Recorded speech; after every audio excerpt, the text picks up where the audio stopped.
Everyone. आज 25 दिसंबर 2020 है, यानी क्रिसमस का दिन। मेरी तरफ से आप सब लोगों को मैरी क्रिसमस।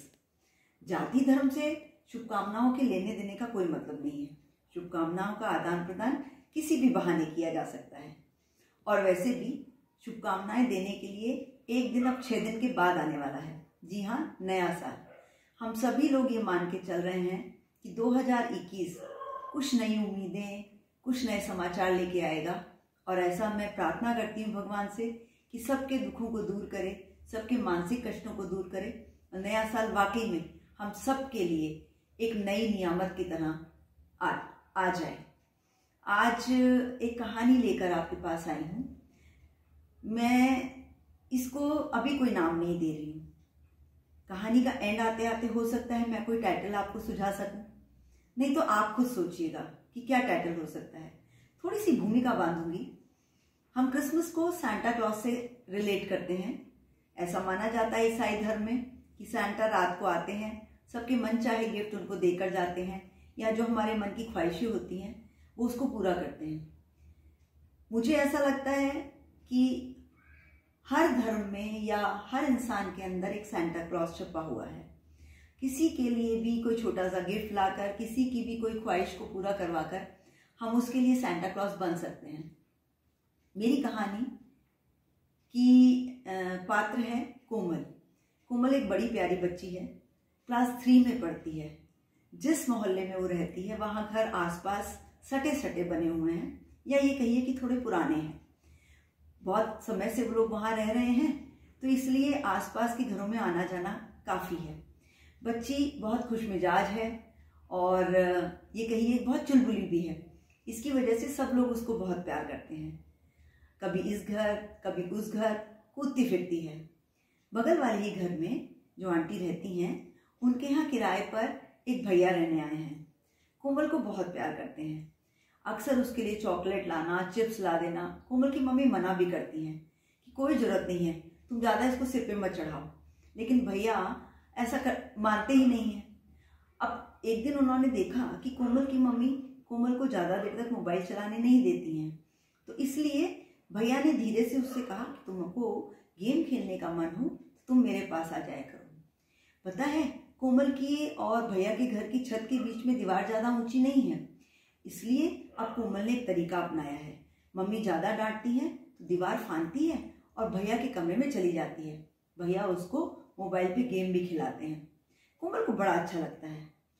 काफ़ी दिन हो गए, भैया का घर में आना जाना भी है, तो मम्मी भी उसको ज़्यादा टोका टाकी नहीं करती हैं।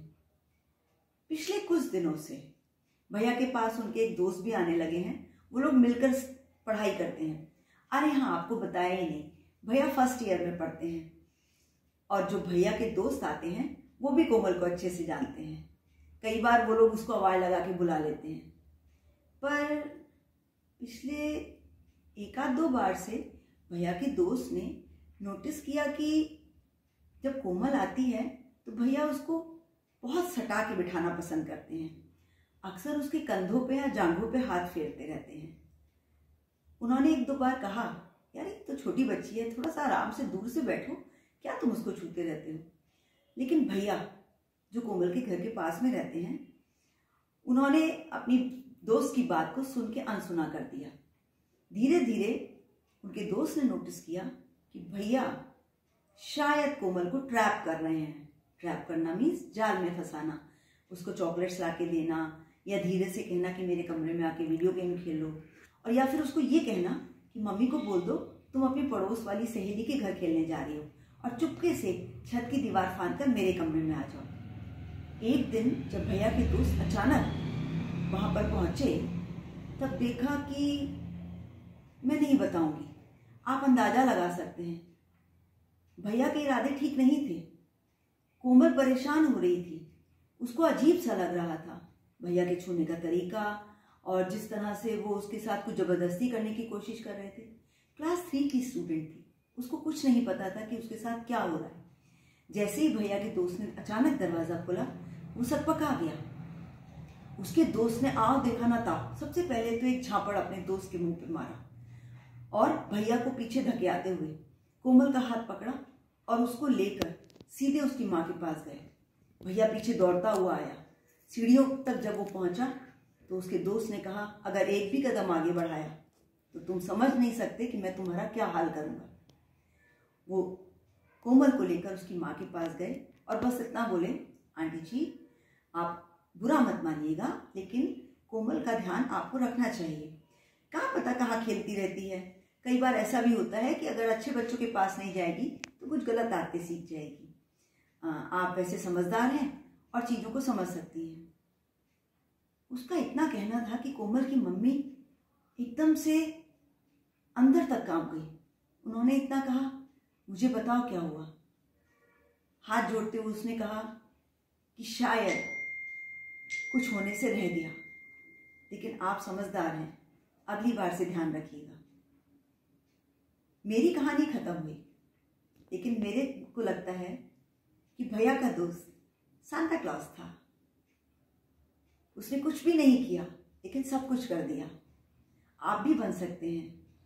सिर्फ देखना है कि किसको ज़रूरत है, कैसी ज़रूरत है। गलत काम में साथ देना बहुत आसान है, लेकिन भूले हुए को राह दिखाना, किसी ज़रूरतमंद के लिए हाथ आगे बढ़ाना और हिम्मत दिखाना सबसे बड़ी बात है।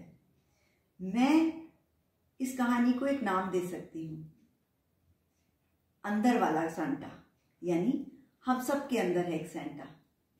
तो कोशिश करेंगे कि उसको समय समय पर बाहर लाते रहें। क्यों इंतजार करें क्रिसमस का। आज के लिए इतना ही। अपना ध्यान रखिएगा। बाय।